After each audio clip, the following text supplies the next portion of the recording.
ఖైరతాబాద్ తర్వాత వరంగల్లో అతిపెద్ద మట్టి వినాయకుడు 40 ఫీట్ల గల మట్టి వినాయకుడిని అయితే ఇక్కడ పెట్టడం జరిగింది.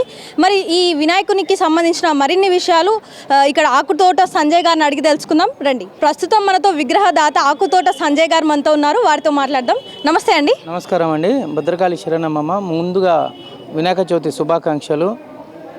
పర్యావరణాన్ని కాపాడేందుకు ఉమ్మడి వరంగల్ జిల్లాలోనే మట్టి గణపతిని 40 ఫీట్ల మట్టి గణపతిని నిర్మించాను. తెలంగాణ అనగానే ఫస్ట్ గుర్తుకొచ్చేది ఖైరతాబాద్ వినాయకుడు. అలాంటి ఖైరతాబాద్ వినాయకుడి దగ్గరికి పోలేని ప్రజలకు, పోలేని బీదవారికి, పోలేని వృద్ధులకు వరంగల్లో ఇంత పెద్ద వినాయకుడిని పెట్టడం పూర్వజన్మ సుకృతం అది అనుకోవాలి. ఈ విగ్రహం కూడా ఎలాంటి డొనేషన్స్ లేకుండా మా కుటుంబమే ఇదంతా పర్యవేక్షణ, ఇదంతా మా కుటుంబం సహాయంతో నేను ఇంతగానం చేశాను. మరియు ఇక్కడ నిత్యం 10 మంది వేద పండితులతోటి గణపతి హోమాలు, గణపతికి అభిషేకాలు, ప్లస్ దాదాపు రోజుకు ఒక 10 నుంచి 20,000 మందికి ప్రసాద వితరణ. ఇప్పటికి దాదాపుకి ఇది 4వ రోజు. 4 రోజుల పేరు మీద దాదాపు ఇప్పటికి ఒక 60,000 మంది ఇక్కడికి స్వామివారిని దర్శించుకున్నారు. ప్రతి ఒక్కరూ మా వరంగల్లో ఖైరతాబాద్ వినాయకుడు అనే మాటలకు మాకు చాలా సంతోషంగా ఉంది. ఇలాగే ప్రతి ఒక్క మండపం కూడా మట్టి వినాయకులనే పూజించాలి.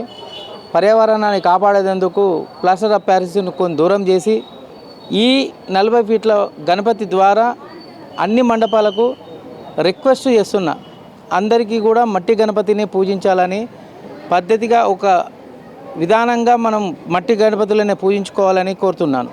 మీకు ఎలా వచ్చిందండి అసలు ఈ ఆలోచన? మట్టితోనే తయారు చేసిన విగ్రహం, అలాంటి మరి 40 ఫీట్స్ వినాయకుడిని పెట్టాలనే ఆలోచన ఎలా వచ్చింది? అంటే నేను 1992లో ఇక్కడ వినాయకుడిని నేను స్థాపించాను. అప్పటి నుంచి ప్రతి సంవత్సరం నేను వినాయకుడిని పెడతాను. లాస్ట్ ఇయర్ మా పాప మా బాబు వినాయకుడిని పెట్టాలి డాడీ అంటే, ప్రతి సంవత్సరం పెడుతున్నాం కదా నాన్న అని అంటే, ఈసారి చాలా పెద్దది పెట్టాలి డాడీ అది అని అన్నారు. సరే పెడతాను కదా, నెక్స్ట్ ఇయర్ కూడా పెడతామని అంటే, కాదు ఇంకా చాలా పెద్దది పెట్టాలి అది అని అన్నారు. సరే పెడుతుంది అంటే మట్టి గణపతిని పెట్టాలి అది అని చెప్పి అన్నారు. వాళ్ళకి 3 ఇయర్స్ 5 ఇయర్స్ ఉంటారు పిల్లలు. మట్టి గణపతి చిన్న పిల్లలే. మట్టి గణపతి ఎందుకు పెట్టాలనేది వాళ్ళకి ఆలోచన ఎందుకు వచ్చిందో వాళ్ళు నాకు చెప్పడం, నేను లైట్ తీసుకున్నాను. 2-3 నెలల ముందు డాడీ లాస్ట్ ఇయర్ చెప్పాం కదా గణపతిని పెట్టమన్నాం, చాలా పెద్దది, ఇంకా నువ్వు ఎప్పుడు స్టార్ట్ చేస్తావు అది అని అన్నారు. అది సీరియస్గానే వాళ్ళు తీసుకొని నాకు మోటివేట్ చేస్తే ఇది జూలై 16కు ఇది స్టార్ట్ చేశాము. జూలై 16 నుంచి దాదాపు ఒక 45 రోజులు ఒరిస్సా నుంచి 8 మంది కళాకారులను ప్రత్యేకంగా పిలిపించి ఇక్కడ ఈ విగ్రహాన్ని తయారు చేయించాము. అలాగే దీనికి మొత్తం రూపకల్పనకు దాదాపు ఒక 40 మంది వర్కర్సు దీనికి పనిచేశారు. మరియు మనకు వరంగల్లో ఎల్లమ్మ బజార్, ఇది అడ్రస్ కూడా కొద్దిగా ప్రాబ్లం అవుతుంది. మెయిన్ జేపీఎన్ రోడ్ నుంచి లక్ష్మీ టాకీస్ ఆపోజిట్ పాపాపేట్ చెమ్మన్ బట్టల బజార్ అక్కడికి వస్తే ఈ అడ్రస్ దొరుకుతుందండి.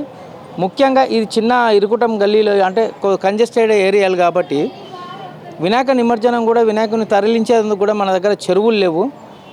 పర్యావరణాన్ని కాపాడుదామనుకునేసరికి అందరూ ప్లాస్టర్ ఆఫ్ ప్యారిస్ దానిలో యూజ్ చేస్తారు. ఇప్పుడు మనది వేసినా కూడా అక్కడ అంత పెద్ద చెరువులు మన వరంగల్లో లేవు. ప్రస్తుతానికి మనం ఇక్కడ ఒక ఫౌంటైన్గా ఏర్పాటు చేసి ఫైర్ ఆఫీసర్స్ తోటి, ఫైర్ సిబ్బంది సహకారం తీసుకొని ఇక్కడే పాలతోని నిమజ్జనం చేద్దామని మా కుటుంబ సభ్యులు మేము అనుకున్నాము. ఇదే విగ్రహాన్ని ఇక్కడనే నిమజ్జనం చేసి ఇదే మట్టిని, ఇదే రాగడిని మళ్ళీ ట్రాక్టర్లో వెత్తి నిమజ్జనం చేసేందుకు ప్రయత్నిస్తున్నాము. ముఖ్యంగా electronic media, print media, social media, YouTube మరియు పోలీసు బృందానికి, పోలీసు అధికారులకు ప్రత్యేక ధన్యవాదాలు. వీళ్ళ సహకారంతో నేను ఇక్కడి దాకా వచ్చాను. వీళ్ళ సహకారంతో ఇవన్నీ చేయగలిగాను. ముఖ్యంగా వీళ్ళందరికీ ధన్యవాదాలు తెలుపుతున్నాను. అంటే చిన్నపిల్లలు అంటే దేవుడితో సమానం అంటారు, అంటే స్వయాన గణపతి వచ్చి చెప్పించారంటారా మీ పిల్లలతోని? అంతే కదండి, లాస్ట్ ఇయర్ చెప్పారు. ఏదో చిన్న పిల్లలు కదా, చిన్న వినాయకులు చూసాం, పెద్ద వినాయకుని చూడాలనే వాళ్ళ సంకల్పం ఏదో అంటున్నారు కదా అని అనుకున్నాము. లాస్ట్ 3 months బ్యాక్ కూడా నేను గుర్తు చేశాను కదా ఏమైంది అది అని చెప్పి, చిన్నపిల్లలే కదా వాళ్ళు అనేసరికి అప్పుడు నాకు రియలైజ్ అయ్యి వీళ్ళు నిజంగానే అడుగుతున్నారు, జోక్ కాదు అది అని చెప్పి 3 ఇయర్స్ 5 ఇయర్స్ పిల్లలు వాళ్ళు మళ్ళీ ఎందుకు గుర్తు చేశారనేది నాకు తెలియదు. దేవుని సంకల్పమా ఇదేంది అనేది తెలియదు. వచ్చే సంవత్సరం కూడా అందరు సహకరిస్తే, ఎలక్ట్రానిక్ కానీ, మీడియా వారు కానీ, పోలీసు వారు సహకరిస్తే ఇదే కంటిన్యూషన్ చేస్తామని చెప్తున్నాను. దాదాపుగా మీకు ఎంత ఖర్చు వచ్చింది అంటారు? అంటే ఇప్పుడు చందాలు వసూలు చేసి అవి చేస్తానో లెక్కలు చెప్పాలి. ఇది నేను ఒక్కనే పెట్టుకుంటాను కాబట్టి స్వామివారికి ఎంత ఖర్చు అయినా సరే పెట్టాలి అని అనుకున్నాను, స్వామివారికి పెడుతున్నాను. మరి లడ్డు అనేది వేలంపాట ఇక్కడ ఎన్ని కేజెస్ లడ్డు పెట్టారు? వేలంపాట ఏమైనా అవైలబుల్? అంటే దాదాపు ఇప్పుడు రేపు పెడుతున్నామండి. ఆగమనంగా రేపు 365 కిలోల లడ్డు వస్తుంది. మేము దాదాపు ఒక 1000 కిలోల లడ్డాని మేము ప్రతిపాదించుకున్నాము మా కుటుంబ సభ్యులతోటి. అంటే వేద పండితులు ఏమన్నారంటే, ఈ ఫస్ట్ సంవత్సరం ఇంత పెద్దది పెట్టావు కదా, 365 కిలోలు రోజుకో కిలో నైవేద్యం పెట్టినట్టు 365 రోజులు పెడితే ఫస్ట్ 3000 కిలో తర్వాత నెక్స్ట్ టైం 3000 కిలోలు అయినా పెట్టుకునే ఛాన్స్ ఉంటుంది.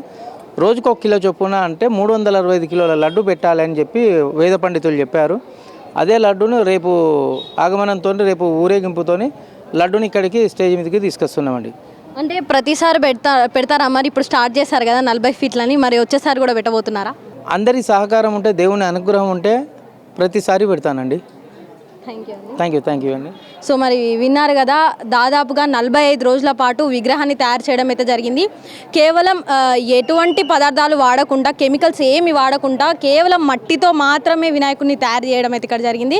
మరియు లడ్డు కూడా 365 కిలోల లడ్డు కూడా ఇక్కడైతే పెట్టడం జరుగుతుందని ఇక్కడ ఉన్న ఆకుతోట సంజయ్ గారు అయితే చెప్పడం జరుగుతుంది. ఇలాంటి మరిన్ని వీడియోస్ కోసం keep watching NSR news. Cameraman కౌశిక్తో సంతోషి, NSR న్యూస్, వరంగల్.